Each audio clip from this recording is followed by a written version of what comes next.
where the mind is without fear and the head is held high, where knowledge is free.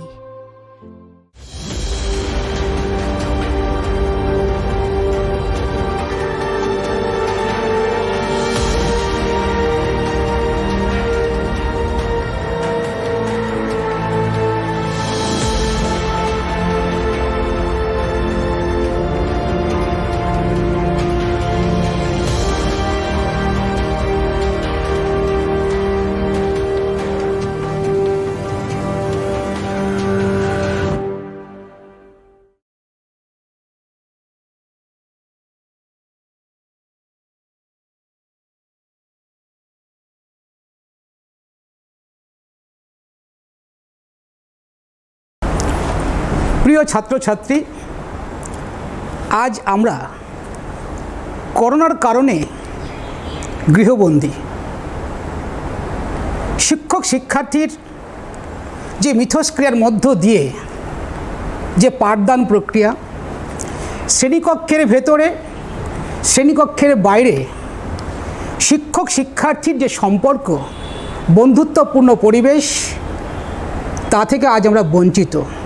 বলতে গেলে আমাদের যে নিত্যদিনের যে টিচিং লার্নিং প্রসেস, সেখান থেকে আমরা আজ বঞ্চিত। কিন্তু গভর্নমেন্ট প্রশাসন থেমে নেই। শিক্ষাটাকে কীভাবে তোমাদের সামনে, তোমাদের কাছে পৌঁছে দেওয়া যায়, সেজন্য সরকার বিভিন্ন উদ্যোগ প্রয়াস অবলম্বন করেছেন। আমি সেই উদ্যোগ প্রয়াসের একজন শরিক। আমি অশোক মণ্ডল, রাষ্ট্রবিজ্ঞান বিভাগ, মালদা মডেল মাদ্রাসা। আমি তোমাদের আজকে এই সরকারকে এই উদ্যোগের জন্য সাধুবাদ জানিয়ে আজ আমি তোমাদের সামনে ক্লাস 12-এর রাষ্ট্রবিজ্ঞান প্রথম অধ্যায় অর্থাৎ আন্তর্জাতিক সম্পর্ক বিষয়টি তোমাদের সামনে তুলে ধরব। এখন জানতে হবে যে আমাদের প্রথম অধ্যায়টা কি। প্রথম অধ্যায় রয়েছে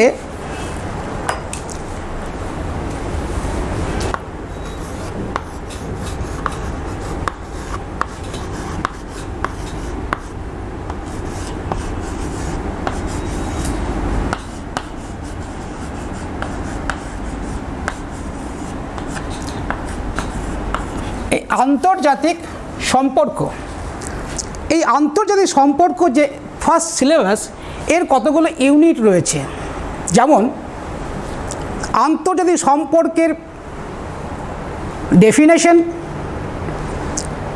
তার বিকাশ, তার সাবজেক্ট ম্যাটার বা বিষয়বস্তু, এবং আন্তর্জাতিক সম্পর্ক এবং আন্তর্জাতিক রাজনীতির মধ্যে কী পার্থক্য, সেই বিষয়গুলো নিয়ে আজকে তোমাদের সামনে খুব সহজভাবে আমি আমার মতো করে তোমাদের কাছে যাতে বোধগম্য হয় সেইভাবে তোমাদের কাছে তুলে ধরব। এই অধ্যায়ে আরও রয়েছে জাতীয় স্বার্থ, রয়েছে তোমার রয়েছে জাতীয় শক্তি, রয়েছে বিশ্বায়ন। আমি আজকে তোমাদের সামনে আন্তর্জাতিক সম্পর্কের উদ্ভব, আন্তর্জাতিক সম্পর্কের উদ্ভব হলো কী করে এবং এর সংজ্ঞা কী, এর বিবর্তন কী, এই সমস্ত বিষয় নিয়ে আমি তোমাদের সামনে রাষ্ট্রবিজ্ঞান দ্বাদশ শ্রেণীর রাজনৈতিক সম্পর্কের প্রথম ইউনিট নিয়ে আলোচনা করব। আমরা জানি এই আন্তর্জাতিক সম্পর্ক বিষয়টি সমাজতত্ত্বের একটা অভিনব সদস্য, নতুন সদস্য। সমাজ যেদিন থেকে তৈরি হয়েছে আজ পর্যন্ত সমাজ বিভিন্ন বিবর্তনের মধ্য দিয়ে, পরিবর্তনের মধ্য দিয়ে সমাজ এগিয়ে চলেছে। এই সমাজের অগ্রগতির সাথে সাথে মানুষের সামাজিক সম্পর্কের মধ্যে পরিবর্তন সূচিত হয়েছে। এই পরিবর্তনের কারণেই গড়ে উঠেছে ভিন্ন ভিন্ন স্বতন্ত্র সাবজেক্ট বা শাস্ত্র, যেমন philosophy, political science, economics, political philosophy, political sociology ইত্যাদি। কিন্তু এই সবটারই সমন্বয় হচ্ছে, সমষ্টি হচ্ছে সমাজতত্ত্ব। এই সমাজতত্ত্বের একটা অভিনব একটা নতুন সদস্য হচ্ছে তোমার আন্তর্জাতিক সম্পর্ক। এই আন্তর্জাতিক সম্পর্ক বা এই রাজনীতি প্রথম দিকে আন্তর্জাতিক সম্পর্ককে রাষ্ট্রবিজ্ঞানের একটা অংশ হিসেবেই ধরা হতো,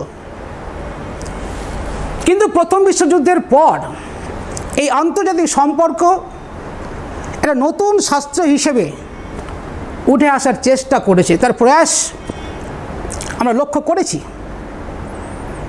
কিন্তু মূলত দ্বিতীয় বিশ্বযুদ্ধের পরে এই আন্তর্জাতিক সম্পর্কের শাস্ত্রটি নতুন এবং স্বতন্ত্র শাস্ত্র হিসেবে নিজেকে প্রতিষ্ঠা করে বা স্বীকৃতি লাভ করে। তো কী এমন হলো যে প্রথম বিশ্বযুদ্ধ দ্বিতীয় বিশ্বযুদ্ধ মাত্র 20 বছর ডিফার, এই 20 বছরের মধ্যে কী এমন হলো যে আন্তর্জাতিক সম্পর্ক বিষয়টি একটা নতুন স্বতন্ত্র সাবজেক্ট হিসেবে, বিষয় হিসেবে নিজেকে প্রতিষ্ঠা করতে পারলো? হ্যাঁ, আছে।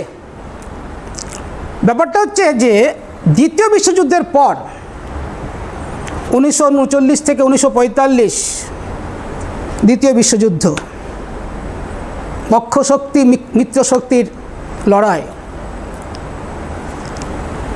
1945 সালে যখন দ্বিতীয় বিশ্বযুদ্ধ শেষ হয় তখন একটা আন্তর্জাতিক সংগঠন গড়ে ওঠে। কি? ইউএনও, ইউনাইটেড নেশনস অর্গানাইজেশন বা সম্মিলিত জাতিপুঞ্জ।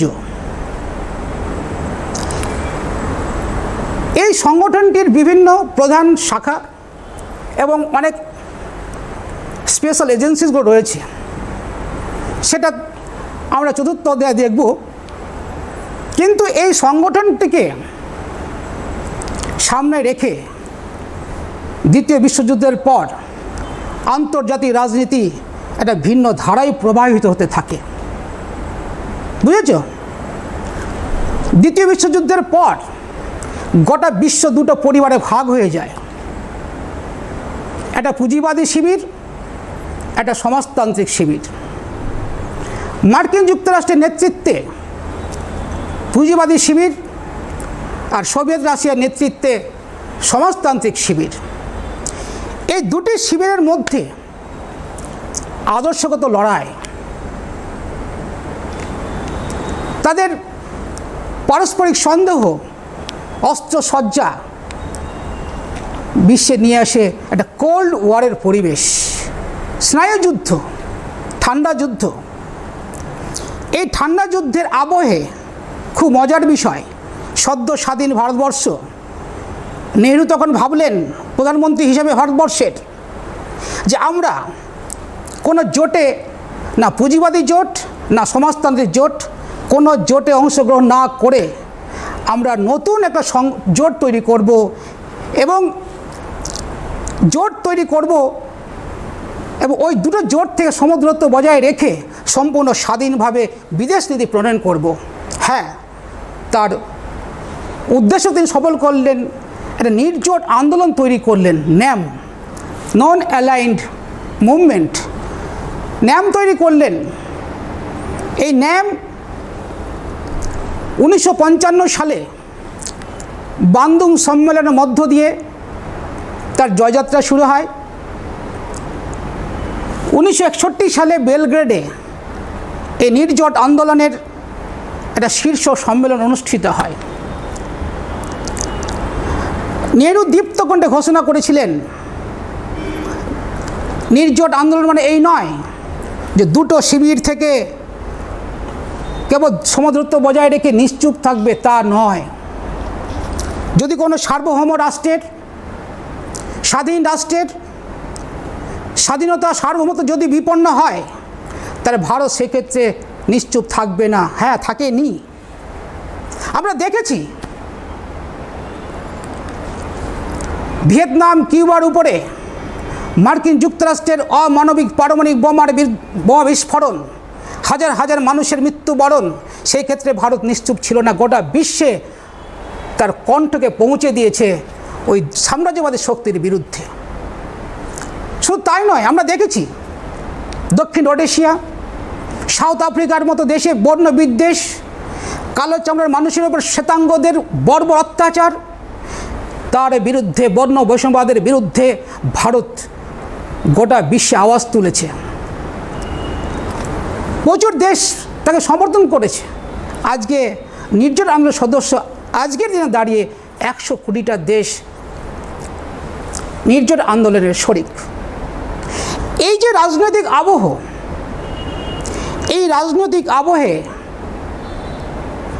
আন্তর্জাতিক সম্পর্ক নিজেকে স্বতন্ত্রভাবে এবং স্বতন্ত্র বিষয় হিসেবে নিজেকে প্রতিষ্ঠা করতে পেরেছে। এই রকম আবহে এইভাবেই আন্তর্জাতিক সম্পর্কের একটা পৃথক শাস্ত্র হিসেবে তার উদ্ভব সংগঠিত হয়। এখন প্রশ্ন হলো যে আন্তর্জাতিক সম্পর্কটা কি? আন্তর্জাতিক সম্পর্ক, আমি যদি তোমাদের বলি যে একটা পরিবারের মধ্যে ভাই বোন কাকা জ্যাঠা দিদি অনেকেই থাকে, তাদের যে মধ্যেকার সম্পর্ক সেটা পারিবারিক সম্পর্ক। সেই সম্পর্ক তিক্ত হতে পারে, সহযোগিতামূলক হতে পারে, আবার হিংসামূলকও হতে পারে। সেরকম একটা গ্রামে অনেকগুলো পরিবার থাকে, প্রত্যেক পরিবারের সঙ্গে পরিবারের যে একটা সম্পর্ক, সেই সম্পর্ক খারাপ হতে পারে, ভালো হতে পারে, আবার খুব মধুরও হতে পারে। সেটা একটা গ্রামীণ পারিবারিক সম্পর্ক। এই রকম আন্তর্জাতিক সম্পর্ক হচ্ছে আন্তঃরাষ্ট্রীয় সম্পর্ক। গোটা বিশ্বের যে সমস্ত রাষ্ট্র রয়েছে তাদের মধ্যেকার সম্পর্ক, সেই সম্পর্ক সহযোগিতা হতে পারে, বৈরিতা হতে পারে, দ্বান্দ্বিক হতে পারে, প্রতিযোগিতামূলক হতে পারে, বাণিজ্যিক, সন্ত্রাসবাদ, আঞ্চলিকতাবাদ, জাতীয় স্বার্থ, জাতীয় ক্ষমতা, বিশ্বায়ন সমস্ত কেন্দ্র করেই যে শাস্ত্র আলোচনা করে সেটাই হচ্ছে আন্তর্জাতিক সম্পর্কের শাস্ত্র। বোঝা গেছে? তাহলে আমরা কী বললাম যে সমগ্র বিশ্বের যে রাষ্ট্র তার একটা আন্তঃরাষ্ট্রীয় সম্পর্ক, সেটা হচ্ছে আন্তর্জাতিক সম্পর্ক। বুঝে গেছে? এবার এই আন্তর্জাতিক সম্পর্ক বলতে কি বোঝায়, এ নিয়ে বিভিন্ন রাষ্ট্রবিজ্ঞানী বিভিন্ন মতামত দিয়েছেন। যেমন হলস্টি কি বলেছেন? হলস্টি আন্তর্জাতিক সম্পর্কের সংজ্ঞা দিতে বলেছেন যে 2 বা ততোধিক রাষ্ট্রের মধ্যে সম্পর্কের প্রতিক্রিয়ার প্রক্রিয়া। 2 বা ততোধিক রাষ্ট্র, আমি ধরে নিলাম এটা একটা ইন্ডিয়া, ধরে নিলাম এটা USA, এটা চায়না, এটা বাংলাদেশ, এটা শ্রীলঙ্কা, এটা ইসরায়েল। এই যে একাধিক রাষ্ট্র রয়েছে, এই একাধিক রাষ্ট্রের মধ্যেকার প্রতিক্রিয়ামূলক প্রক্রিয়া। রাশিয়ার সঙ্গে ভারতের কি, রাশিয়ার সঙ্গে ইউএসের সাথে ভারতের কি প্রতিক্রিয়া, চায়নার সঙ্গে ইন্ডিয়ার কি প্রতিক্রিয়া, বাংলাদেশ, শ্রীলঙ্কা, ইসরায়েল, এই সমস্ত রাষ্ট্রের সঙ্গে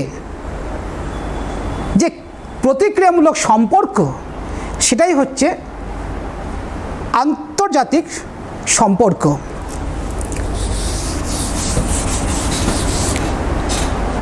নিকোলাস বলেছেন যে আন্তর্জাতিক সম্পর্ক হচ্ছে বিশ্বের বিভিন্ন দেশের ব্যক্তিবর্গের সম্পর্ক। বিশ্বের বিভিন্ন ব্যক্তিবর্গের সম্পর্কের আলোচনাই হচ্ছে আন্তর্জাতিক সম্পর্ক। কমপ্লিট বোঝা গেছে? এদিকে এফএস ডান বলেছেন যখন কোনো দেশ তার ভৌগোলিক সীমারেখা অতিক্রম করে বিশ্বের বিভিন্ন দেশের সাথে যে সম্পর্ক গড়ে তোলে তাকে বলা হয় আন্তর্জাতিক সম্পর্ক। যখন কোনো দেশ, আমি ধরে নিলাম এটা একটা ভারত, এটা ইন্ডিয়া,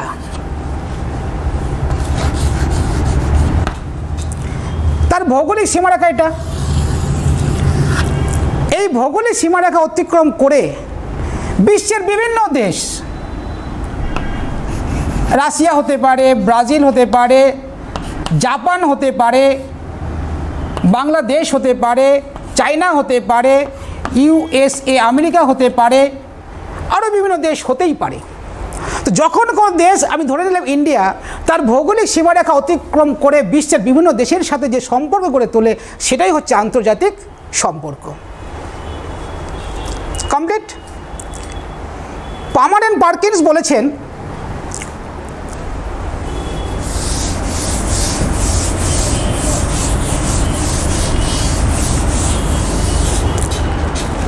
পামার অ্যান্ড পার্কিন্স বলছেন কি, আন্তর্জাতিক সম্পর্ক হলো আন্তর্জাতিক পরিবেশের রাজনীতি। আমি লিখছি এখানটায় যে আন্তর্জাতিক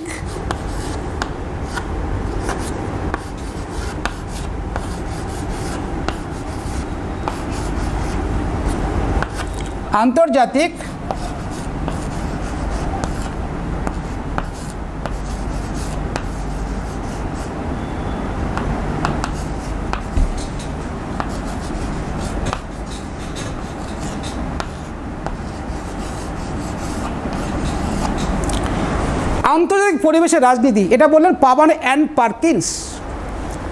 দেখো তোমরা, আন্তর্জাতিক পরিবেশ এই দুটাকে তুমি বাদ দাও, এই দুটাকে তোমরা বাদ দাও, কি থাকলো? রাজনীতি। ভালো করে বোঝো, কারণ আন্তর্জাতিক রাজনীতি বা আন্তর্জাতিক সম্পর্ক বিষয়টি একটু জটিল, সেই কারণে আমি নিজের মধ্যে তোমাদের বোঝানোর চেষ্টা করছি। এই রাজনীতি কি? ধরো তুমি তোমার ক্লাসের একটা ছেলেকে বলছো দোকান থেকে একটা কলম এনে দাও, ছেলেটা বললো যে না আমি পারবো না। তুমি তখন বললে আরে জানা আমি তোকে একটা চকলেট দেব। ছেলেটি সঙ্গে সঙ্গে তোমার কলম আনার জন্য রাজি হলো। সেটা তোমার পলিটিক্স, সেটা তোমার পলিটিক্স। একটা মায়ের দুটি সন্তান একটা খেলনা নিয়ে মারপিট করছে, কান্নাকাটি করছে, মা গিয়ে ধমক দিয়ে একটা খেলনা একটা বাচ্চাকে দিয়ে পরিবেশে শান্ত করলো, সেটা মার পলিটিক্স, সেটা মার রাজনীতি। অর্থাৎ কী বলতে হবে, যখন কোনো ব্যক্তি, যখন কোনো গোষ্ঠী, যখন কোনো দল উপদল, যখন কোনো সমাজ, যখন কোনো পরিবার, যখন কোনো দেশ বা রাষ্ট্র তার অভীষ্ট লক্ষ্যে উপনীত হওয়ার জন্য যে সমস্ত কলাকৌশল অবলম্বন করে তাকেই বলা হয় রাজনীতি। এবার হচ্ছে কি আন্তর্জাতিক পরিবেশের রাজনীতি। আমরা এবার এই বাইন্ডিংসটা তুলে দিলাম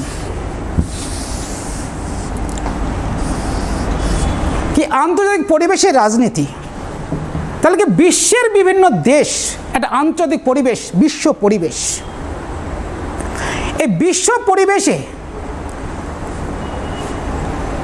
যখন কোনো দেশ তার নিজের জাতীয় স্বার্থ, জাতীয় উন্নয়ন করার স্বার্থে যে সমস্ত কলাকৌশল অবলম্বন করে সেটা জাতীয়, সেটা হচ্ছে রাজনীতি। এখন ধরো এই রাজনীতি ভারতে চায়না তার ইলেকট্রনিক্স গুডস কীভাবে বাজার করবে সেটা চায়না রাজনীতি। সেখানে গোপন কূটনীতি হতে পারে, প্রকাশ্য কূটনীতি হতে পারে, কোনো প্যাকেজ হতে পারে। আবার ভেরি রিসেন্ট আমরা যা দেখতে পাচ্ছি, ইন্ডিয়া গভর্নমেন্ট চায়নার বিভিন্ন অ্যাপসগুলোকে বন্ধ করছে, সেটা ভারতের রাজনীতি। এবং আমেরিকার সাথে ভারতের কী সম্পর্ক হবে, কীভাবে সম্পর্ক এগিয়ে নিয়ে যাওয়া যাবে, সেটা ভারতের রাজনীতি।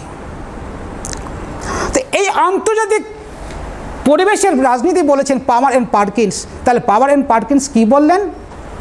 যে আন্তর্জাতিক সম্পর্ক হলো আন্তর্জাতিক পরিবেশের রাজনীতি। তাহলে সংজ্ঞার উপর দিয়ে আমাদের একটা কনক্লুশন টানতে হবে, যে কি কনক্লুশন? একটা নিজস্ব সংজ্ঞা দিতে হয়। তাহলে তোমাকে 2-এ 2 বা 3-এ 3 বা 4-এ 4 নাম্বার দেওয়া যাবে। সে কনক্লুশনটা কি? যে উপরোক্ত সংজ্ঞা থেকে আমরা বলতে পারি যে আন্তর্জাতিক সম্পর্ক হলো এমন একটি বিষয় যা আন্তঃরাষ্ট্রীয় সম্পর্ক, অরাষ্ট্রীয় সংস্থা, প্রতিষ্ঠান, জাতীয় স্বার্থ, বিশ্বায়ন, জাতীয় শক্তি, পররাষ্ট্র নীতি, সন্ত্রাসবাদ, আঞ্চলিকতাবাদ, ব্যবসা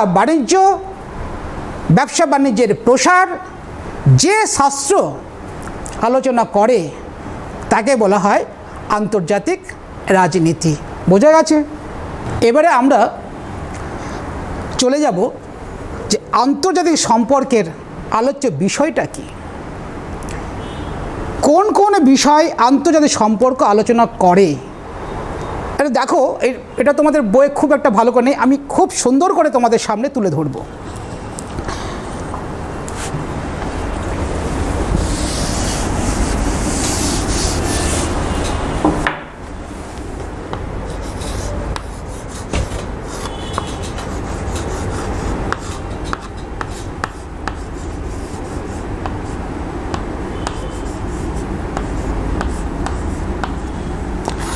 আলোচ্য বিষয়, আলোচ্য বিষয়ের মধ্যে কি কি হতে পারে?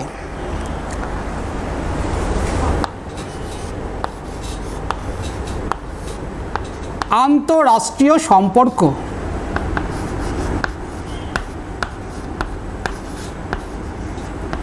আন্তঃরাষ্ট্রীয়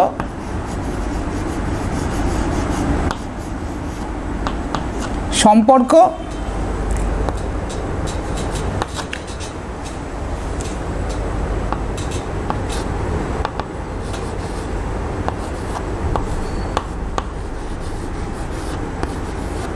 কূটনীতি,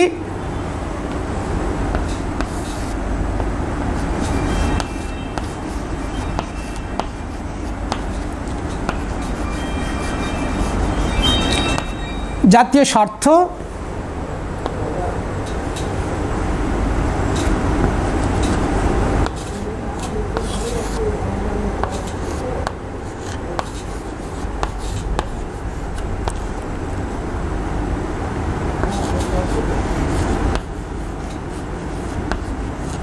জাতীয় ক্ষমতা বা শক্তি,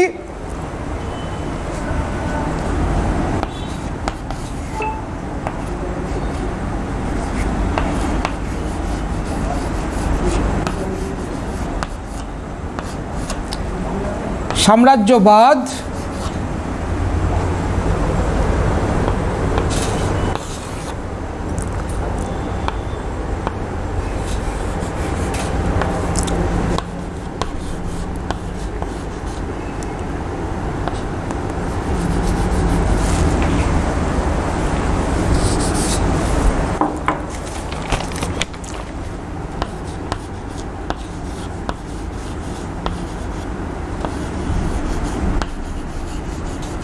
নয়া উপনিবেশবাদ,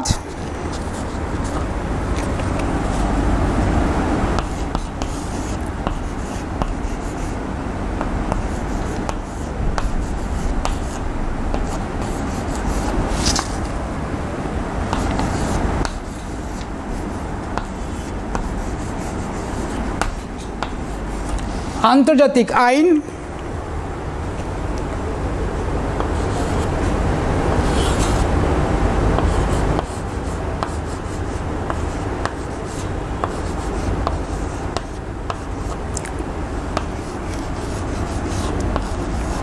পররাষ্ট্রনীতি,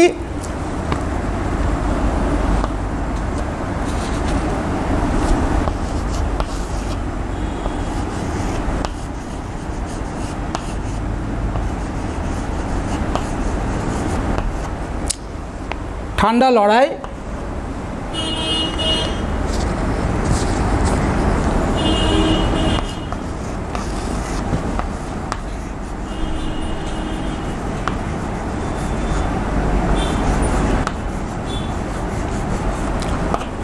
সন্ত্রাসবাদ,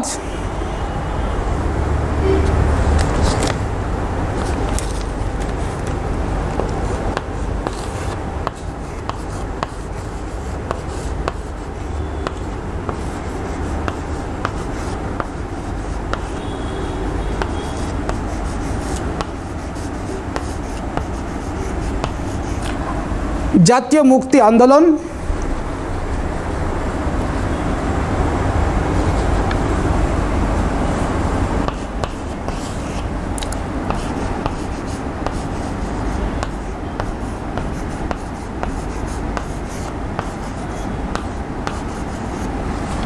পারস্পরিক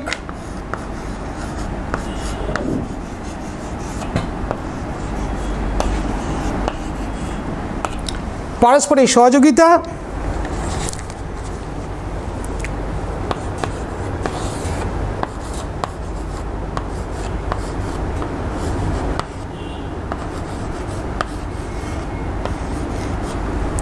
জোট গঠন,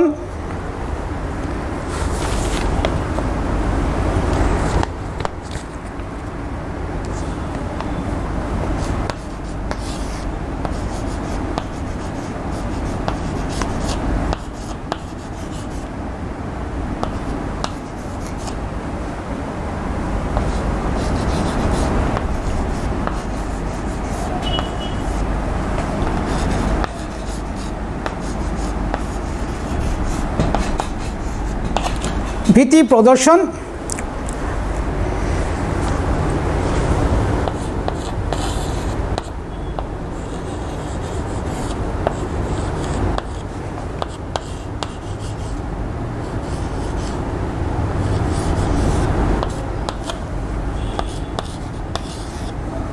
শক্তি সামর্থ্য,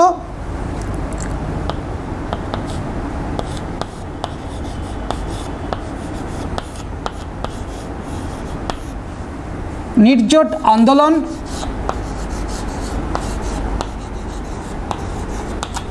আরও অনেক রয়েছে। তোমরা এইটুকু ভালো করে টুকে নেবে এবং এটাকে ছোটো ছোটো করে ছোটো ছোটো করে একটু বলবে বা লিখবে, তাহলে আলোচ্য বিষয়টাকে আমরা তুলে ধরতে পারবো। তো আমরা কী দেখলাম যে আন্তর্জাতিক সম্পর্কের যে আলোচ্য বিষয় কী কী: আন্তঃরাষ্ট্রীয় সম্পর্ক, কূটনীতি, জাতীয় স্বার্থ, জাতীয় ক্ষমতা, সাম্রাজ্যবাদ, নয়া উপনিবেশবাদ, আন্তর্জাতিক আইন, পররাষ্ট্রনীতি, ঠান্ডা লড়াই, সন্ত্রাসবাদ, জাতীয় মুক্তি আন্দোলন, পারস্পরিক সহযোগিতা, জোট গঠন, বল প্রয়োগ বা ভীতি প্রদর্শন, শক্তি সামর্থ্য এবং নির্জোট আন্দোলন আরও রয়েছে। তো আন্তঃরাষ্ট্রীয় সম্পর্ক কী? যে বিশ্বের বিভিন্ন দেশের যে বিশ্ব ব্যবস্থা, প্রত্যেক দেশের মধ্যে একটা পারস্পরিক সহযোগিতা, বৈরিতার একটা সম্পর্ক, আন্তঃরাষ্ট্রীয় সম্পর্ক। কোনো দেশের সাথে কোনো দেশের সুসম্পর্ক তৈরি হয়, আবার কোনো দেশের সাথে অন্য কোনো দেশের একটা বৈরিতার সম্পর্ক তৈরি হয় বা হিংসাপরায়ণ একটা সম্পর্ক তৈরি হয়। কূটনীতি হচ্ছে কি একটা আন্তর্জাতিক সম্পর্কের একটা গুরুত্বপূর্ণ বিষয়। কারণ যে দেশের কূটনীতি যত বেশি স্ট্রং, সেই দেশ তত বেশি উন্নয়নশীল। আচ্ছা, এই কূটনীতির মধ্য দিয়ে একটা দেশ তার বিদেশ নীতিকে ইমপ্লিমেন্ট করে, সাকসেস করে তোলে। কারণ ওর কূটনীতি শক্তিশালী থাকে, তাহলেই সে তার বিদেশ নীতিকে প্রভাবিত করতে পারবে। তার কূটনীতি আন্তর্জাতিক সম্পর্কের একটা আলোচ্য বিষয়ের ক্ষেত্রে গুরুত্বপূর্ণ বিষয়। জাতীয় স্বার্থটা হচ্ছে প্রত্যেক দেশের কাছে খুব সেন্সিটিভ বিষয়, কারণ জাতীয় স্বার্থ প্রত্যেক দেশের কাছে খুব গুরুত্বপূর্ণ। এই জাতীয় স্বার্থ রক্ষার জন্য, দেশের স্বার্থ রক্ষার জন্য, দেশের উন্নয়নের জন্য কোনো দেশ যে সমস্ত নীতি প্রণয়ন করে বিদেশ নীতির ক্ষেত্রে, সেটা জাতীয় স্বার্থ। জাতীয় ক্ষমতা ওই কাছাকাছি একই। সাম্রাজ্যবাদ হচ্ছে যে অন্য রাজ্যকে গ্রাস করার স্পৃহা, অন্য রাজ্যকে গ্রাস করার নগ্ন স্পৃহা, এবং একটা দেশ অন্য দেশকে শোষণ করার একটা জায়গা সাম্রাজ্যবাদ। কিন্তু এখন যেটা এসছে আমরা যা দেখতে পাচ্ছি নয়া উপনিবেশবাদ বা সাম্রাজ্যবাদ, এটা কি নতুন করে একটা সময় আমরা দেখেছি যখন সাম্রাজ্যবাদী শক্তি বিশ্বের বিভিন্ন দেশে গিয়ে শাসন শোষণ করত এবং সেই দেশের সম্পদকে নিজের দেশে গিয়ে ড্রেন করত, নিজের দেশে নিয়ে যেত। কিন্তু এখন নয়া উপনিবেশবাদটা বর্তমানে আন্তর্জাতিক রাজনীতিতে আন্তর্জাতিক সম্পর্কের ক্ষেত্রে একটা নয়া মোড় নিয়েছে। কীরকম? যে নয়া উপনিবেশবাদ হচ্ছে নিজের দেশের থেকে অন্য দেশের পুঁজিকে টেনে নিয়ে যাওয়া, অর্থাৎ এটাকে বলা হয় আর্থিক সাম্রাজ্যবাদ। যেমন ধরো একটা চীন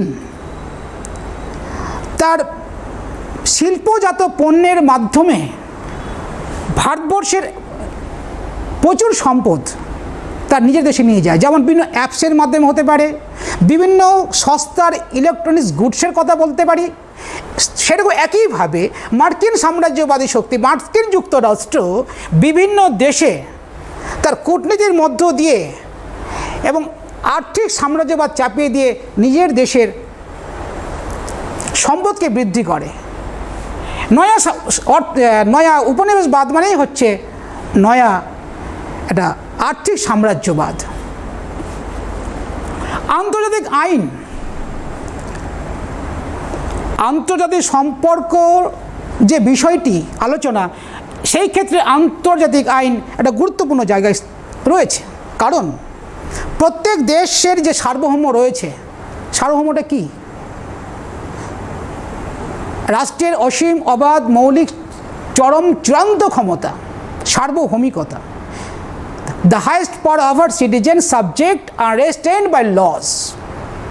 নাগরিক ও প্রজাদের উপর প্রযোজ্য অসীম মৌলিক একটা ক্ষমতা।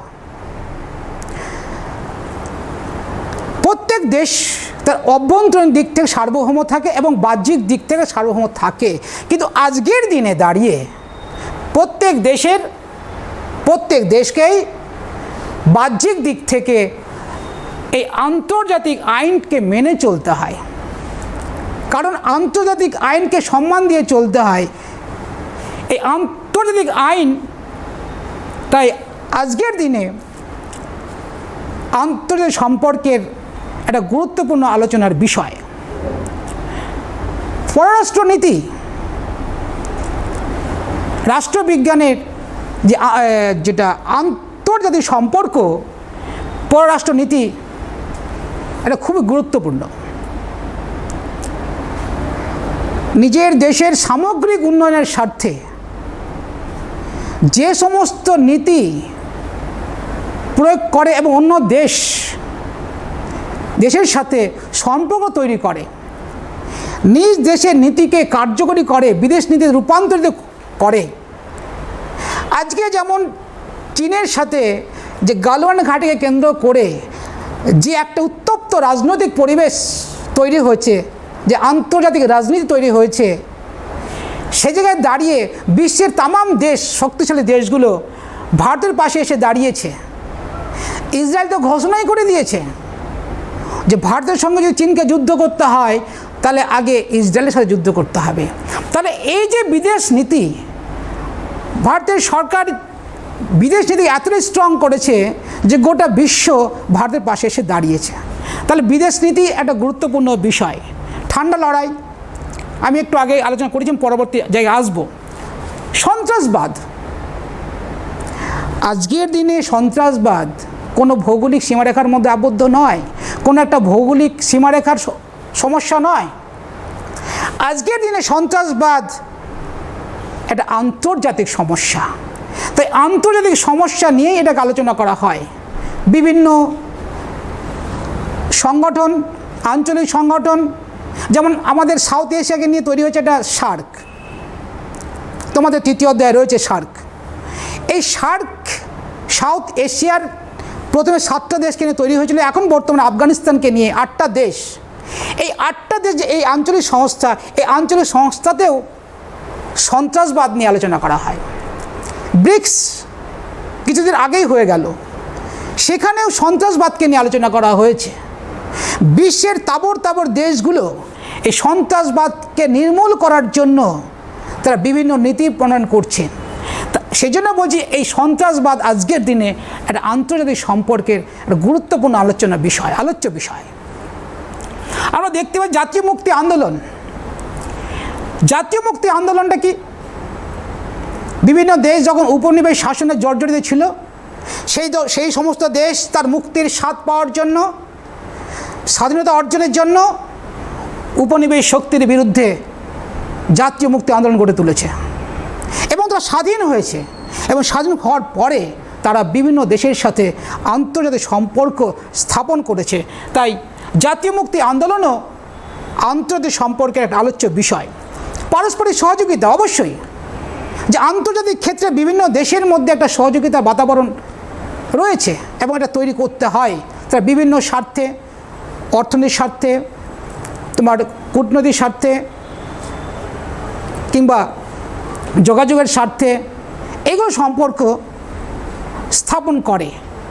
একটা পারস্পরিক সহযোগিতার ভিত্তিতে, মতের ভিত্তিতে বিভিন্ন দেশের মধ্যে একটা সুসম্পর্ক তৈরি হয়। হয়তো আজকের দিনে সেটা সুসম্পর্ক, আগামী দিনে সেটা আবার তিক্ততার সম্পর্ক তৈরি হতে পারে।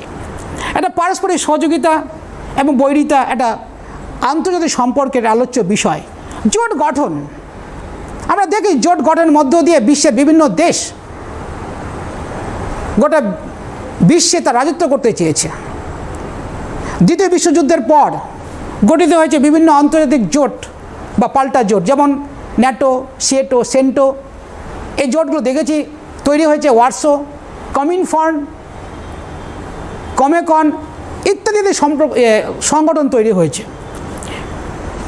শক্তি সামর্থ্য আজকের দিনে আন্তর্জাতিক সম্পর্কের একটা আলোচনা বিষয় হচ্ছে খুবই গুরুত্বপূর্ণ, শক্তি সামর্থ্য। কারণ যে দেশের শক্তি এবং সামর্থ্য তত বেশি, সেই দেশ তার বিদেশ নীতিকে তত বেশি কার্যকরী করে তুলতে পারে।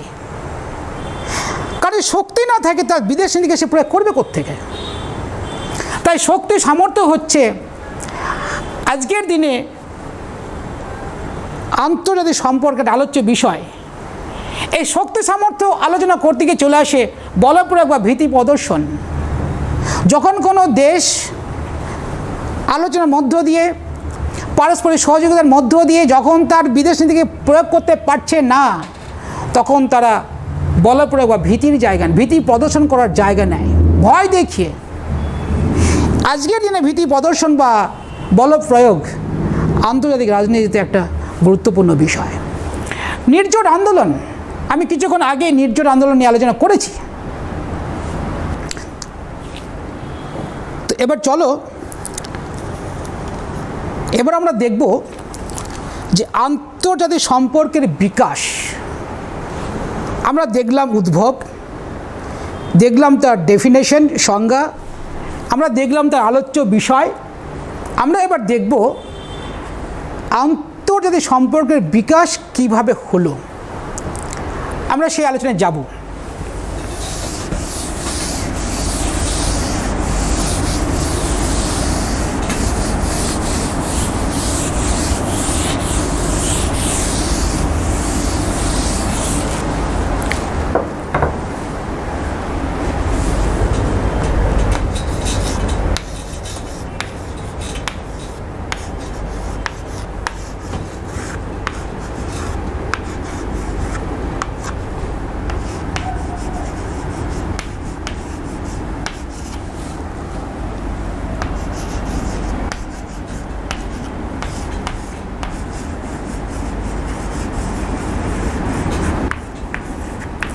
এই আন্তর্জাতিক সম্পর্কের বিকাশ নিয়ে আমরা এখন আলোচনা করব।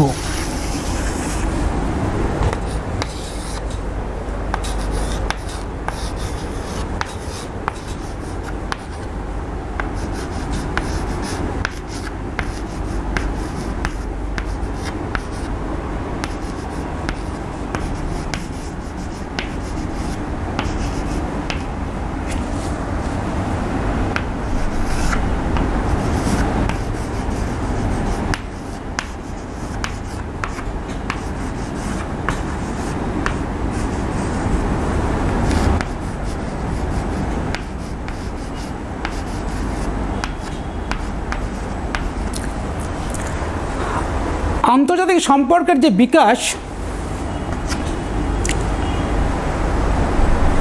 তার প্রথম পয়েন্টটা হচ্ছে জাতীয় রাষ্ট্রের উদ্ভব এবং আন্তর্জাতিক সম্পর্ক। বুঝতে পারছো তো? প্রাচীন ভারতে বা প্রাচীন গ্রীসে পণ্ডিতরা এই আন্তর্জাতিক সম্পর্ক নিয়ে এটা আলোচনা করতে চেয়েছিলেন, কিন্তু হয়নি। তাই বলে কি সেই প্রাচীন ভারতে কোনো কি বৈদেশিক সম্পর্ক ছিল না? ছিল।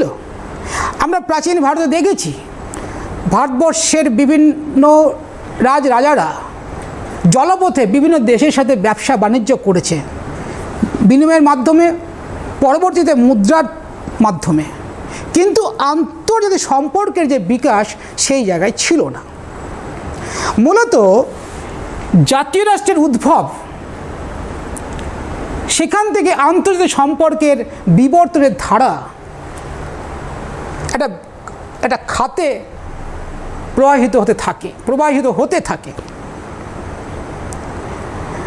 যা আমরা জানি, এশিয়া, আফ্রিকা ও ল্যাটিন আমেরিকার বিভিন্ন দেশ একটা সময় কি ছিল?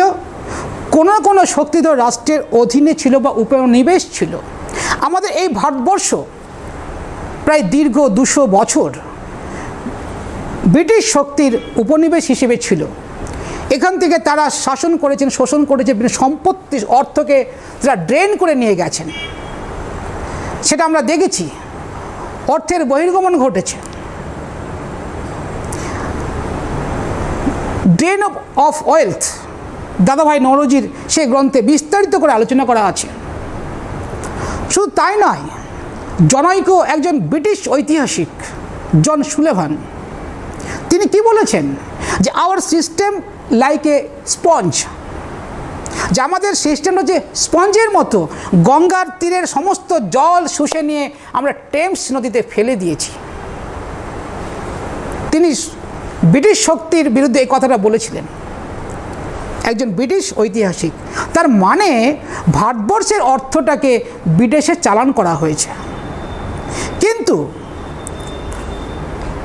এইসব উপনিবেশ দেশগুলি তারা জাতীয় মুক্তি আন্দোলন করে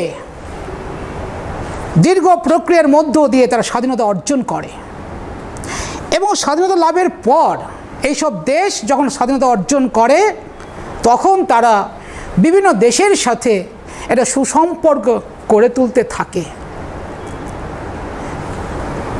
মূলত এই জাতিরাষ্ট্রের যে উদ্ভব, এখান থেকেই আন্তর্জাতিক সম্পর্কের বিকাশের একটা আদি লগ্ন বা শুভ সূচনা বলা যায়। এরপরে রয়েছে প্রথম বিশ্বযুদ্ধের পর আন্তর্জাতিক সম্পর্ক।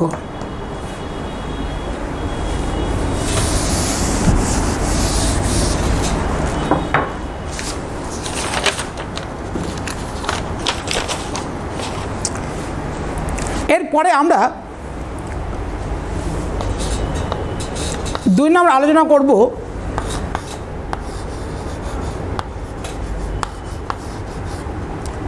শিল্প বিপ্লবের পর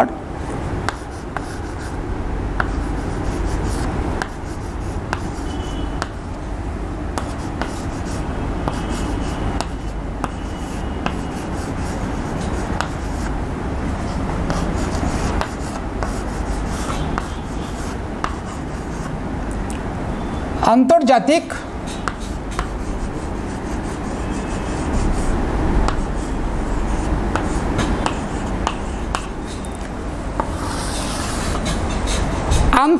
সম্পর্কের বিকাশের দ্বিতীয় পয়েন্টটা কি? শিল্প বিপ্লবের পর আন্তর্জাতিক সম্পর্ক। অষ্টাদশ শতকে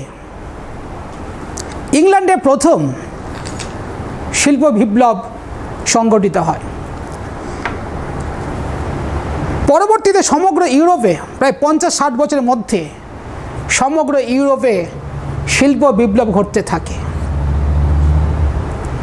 এই শিল্প বিপ্লবের ফলে শিল্পজাত পণ্য সামগ্রী বিক্রি করার জন্য একটা উন্নত বাজারের প্রয়োজন হয়ে পড়ল।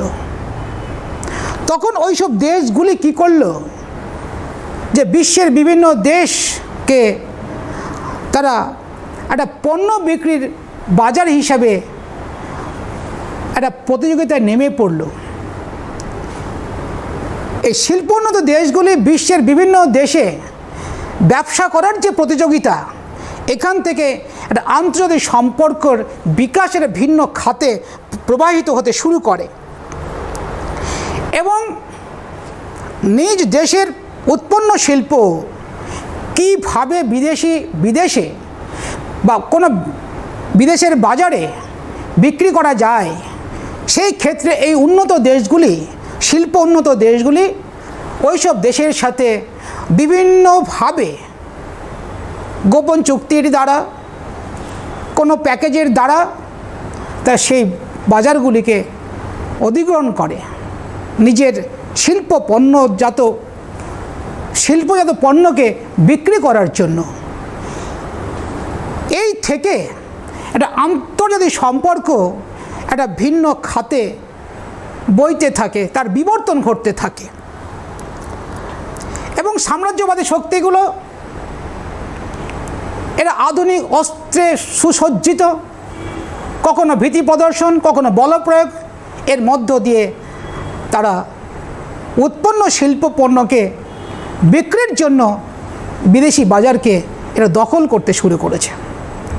আর এখান থেকে আন্তর্জাতিক সম্পর্কের বিকাশ ঘটতে থাকে বলে অনেক পণ্ডিত মনে করেছেন। এরপরে আমরা দেখব 3 নম্বর পয়েন্ট, সেটা হচ্ছে প্রথম বিশ্বযুদ্ধের পর আন্তর্জাতিক সম্পর্ক।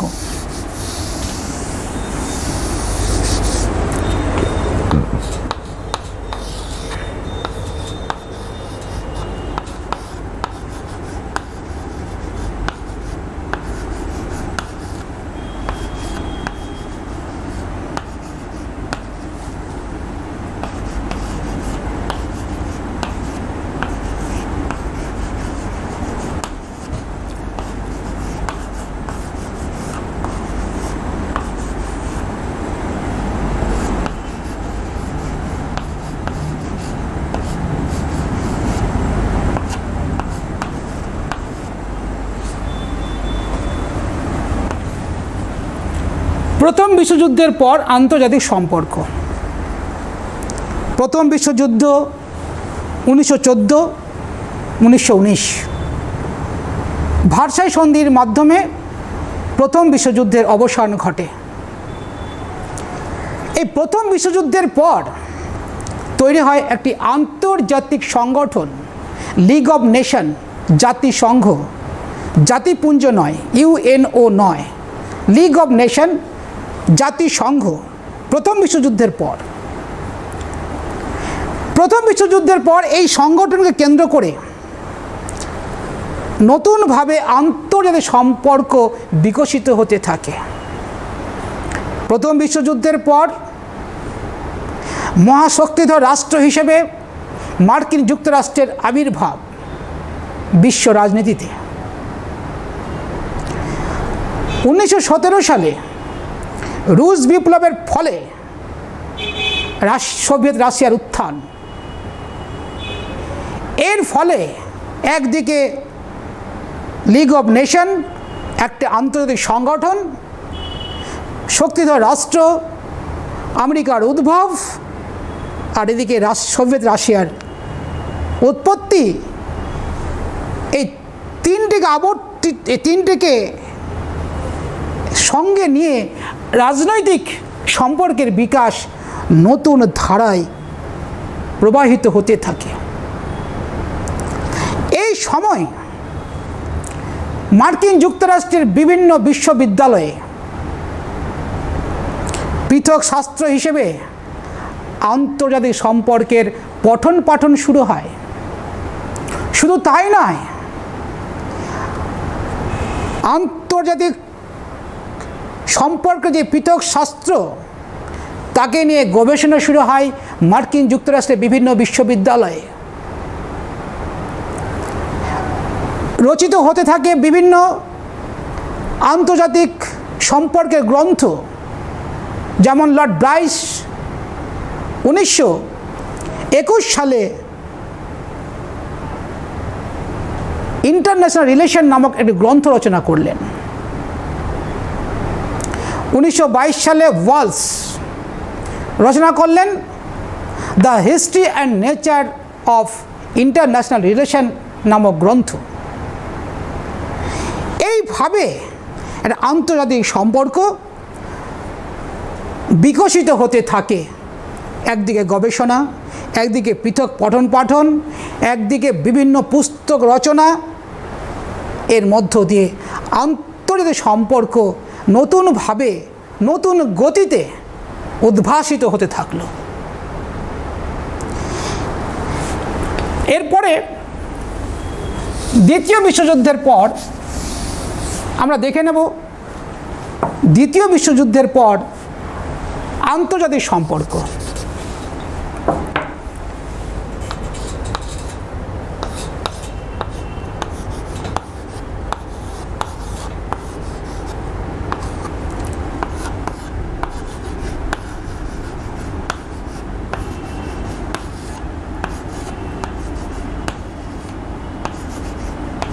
দ্বিতীয় বিশ্বযুদ্ধের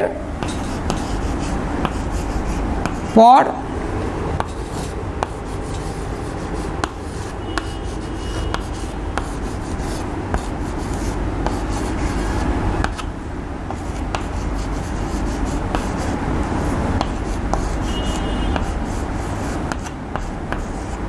সম্পর্ক ভেরি ইন্টারেস্টিং।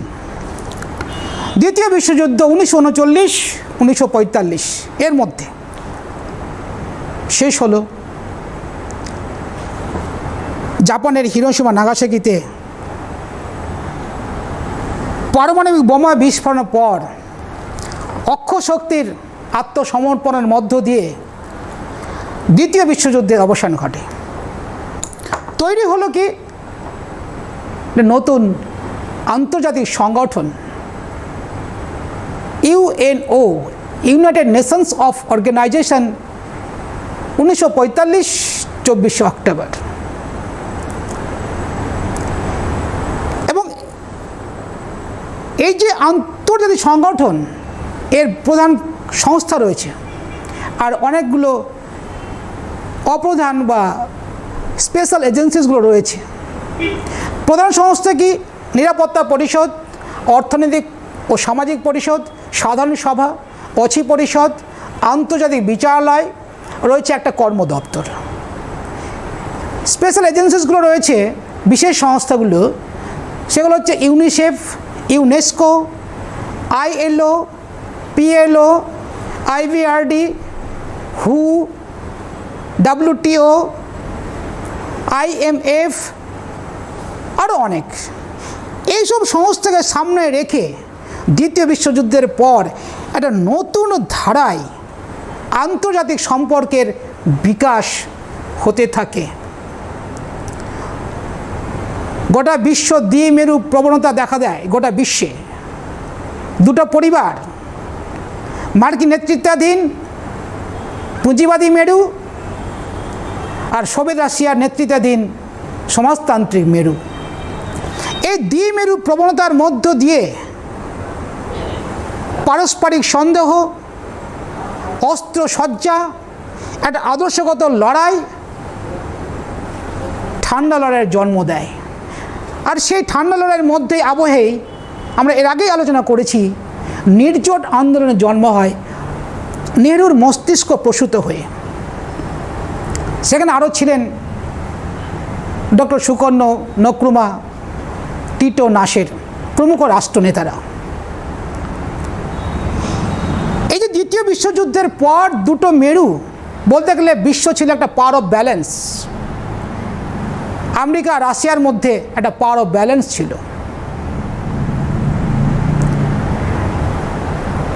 পুঁজিবাদী শিবির মার্কিন যুক্তরাষ্ট্র চেয়েছিল গোটা বিশ্বে পুঁজিবাদীর সম্প্রসারণ ঘটার মধ্য দিয়ে তার অনুগত রাষ্ট্র তৈরি করতে। আর অন্যদিকে রাশিয়া চেয়েছে তার সাম্যবাদের প্রসার ঘটিয়ে তার অনুগত বিশ্ব তৈরি করতে।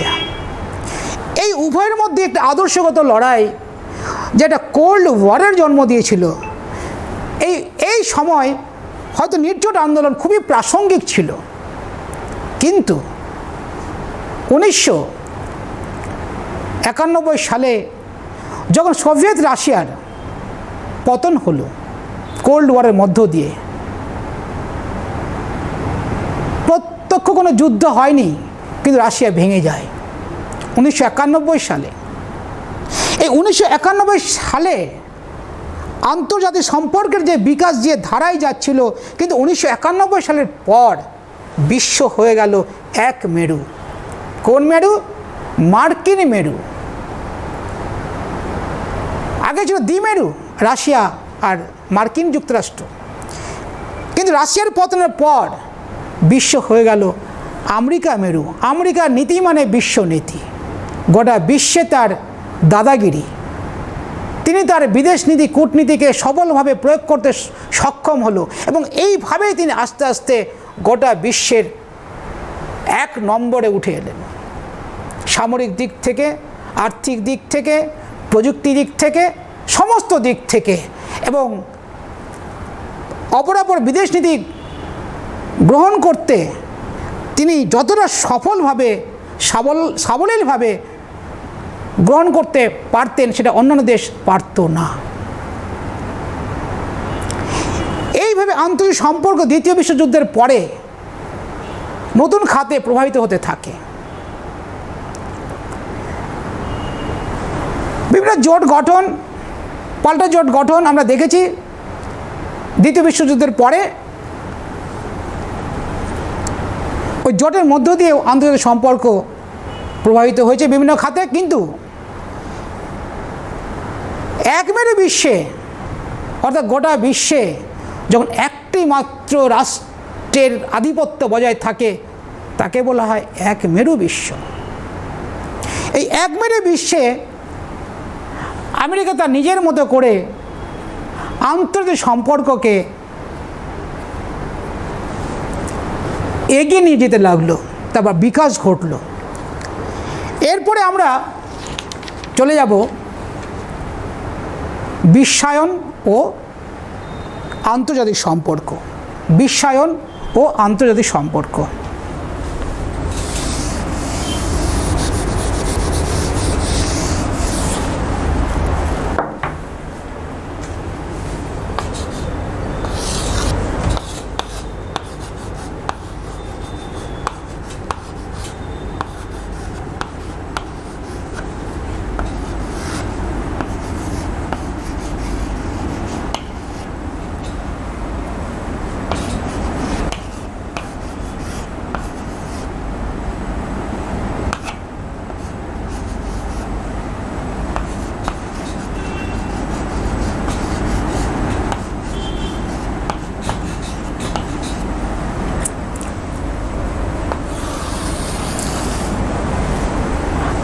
আন্তর্জাতিক সম্পর্কের বিকাশের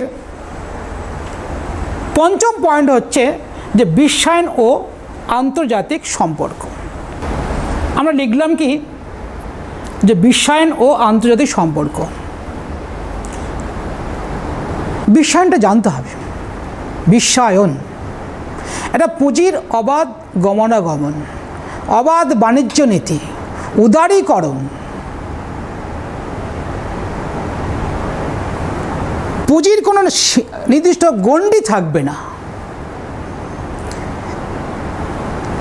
আজকের দিনে এই বিশ্বায়নের যুগে অর্থের কোনো সীমানা থাকবে না। অর্থাৎ বিশ্বায়ন বলতে আমি খুব সংক্ষেপে বলছি, তোমাদের শুনবে, যে যখন কোনো দেশের অর্থনৈতিক কার্যকলাপ তার নিজ দেশের ভৌগোলিক সীমারেখা অতিক্রম করে বিশ্বাঙ্গিক প্রক্রিয়ার অঙ্গীভূত হয়ে পড়ে, তাকেই বলা হয় বিশ্বায়ন। নিজ দেশের ভৌগোলিক সীমারেখা অতিক্রম করে বিশ্বাঙ্গিক প্রক্রিয়ার একটা অঙ্গীভূত হয়ে পড়বে, বিশ্বায়ন। এই বিশ্বায়নের যুগে বিভিন্ন দেশ তার অবাধ বাণিজ্য নীতি গ্রহণ করার মধ্য দিয়ে বিশ্বের বিভিন্ন দেশে তারা ব্যবসা বাণিজ্য করতে শুরু করে। বলতে গেলে এর মধ্যেই হয়তো নয়া উপনিবেশবাদ বা আর্থিক সাম্রাজ্যবাদ এর মধ্যেই নিহিত। এই বিশ্বায়নটা এমনই একটা প্রক্রিয়া, আন্তর্জাতিক প্রক্রিয়া, এর তালে যদি তাল মিলিয়ে কোনো দেশ চলতে না পারে তাহলে সে আর্থিক দিক থেকে অনেক অনেক পিছিয়ে যাবে। শুধু আর্থিক দিকটাই নেই, আজকে বিশ্বায়নের যুগে তৃতীয় বিশ্বের গরিব দেশগুলোকে রাজনৈতিকভাবেও উন্নত দেশগুলো নিয়ন্ত্রণ করছে। বিশ্বের বিভিন্ন শক্তিশালী রাষ্ট্রগুলি বিশ্বায়নকে হাতিয়ার করে বিভিন্ন দেশের রাজনৈতিক ব্যবস্থাকে নিয়ন্ত্রণ করছে, এমনকি সরকার উত্থান পতনকেও নির্দেশ করে। সেটা গোপনে পরোক্ষে আমরা সেটা হয়তো বুঝতেই পারি না।